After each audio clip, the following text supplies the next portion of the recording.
Lors d'un discours prononcé devant le Parlement éthiopien, le Premier ministre Abiy Ahmed a admis la présence des forces armées érythréennes dans le Tigré. Dans son discours, il explique que les troupes érythréennes avaient pénétré le Tigré car elles craignaient des attaques du Front populaire de libération du peuple. Cette déclaration intervient après que les gouvernements éthiopiens et érythréens aient démenti à plusieurs reprises les accusations faisant état d'une présence militaire érythréenne dans le Tigré.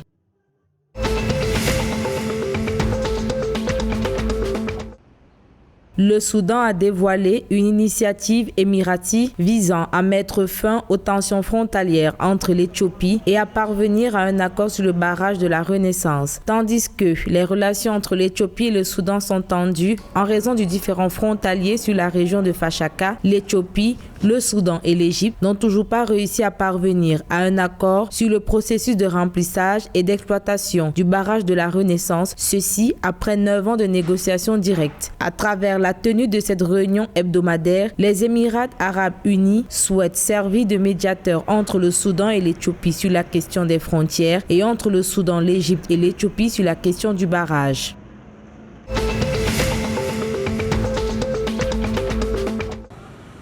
L'Ouganda a suspendu le lancement du projet du pipeline de pétrole brut de l'Afrique de l'Est. Ce report pour le mois d'avril fait suite au décès du président tanzanien John Magufuli. Selon la presse locale, ce dernier aurait joué un rôle significatif dans la conception du projet, de l'accord intergouvernemental en 2017 à la signature de l'accord du gouvernement hôte de la Tanzanie en 2020. Long de 1445 km, ce pipeline qui relie les puits de pétrole de l'ouest de l'Ouganda et le port de Tanga en Tanzanie est évalué à 3,55 milliards de dollars.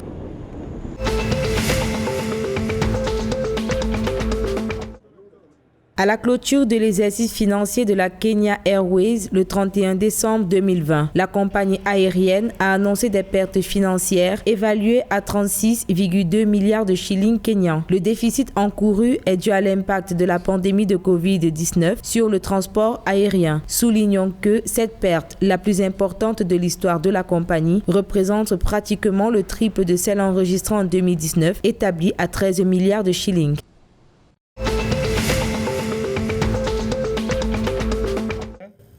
Au Soudan du Sud, le cabinet du chef d'État Salva Kiir indique que le pays n'est pas en mesure de tenir des élections générales en 2022 comme prévu précédemment dans l'accord de paix. Cette information, selon le bureau du président, résulte du fait que le Soudan du Sud ne dispose pas d'une constitution permanente et un recensement de la population pour la mise à jour du registre des électeurs. Selon le nationaliste Peter Biar, l'administration du président Salva Kiir manque de légitimité auprès des électeurs depuis que le pays a organisé les dernières élections en avril 2010.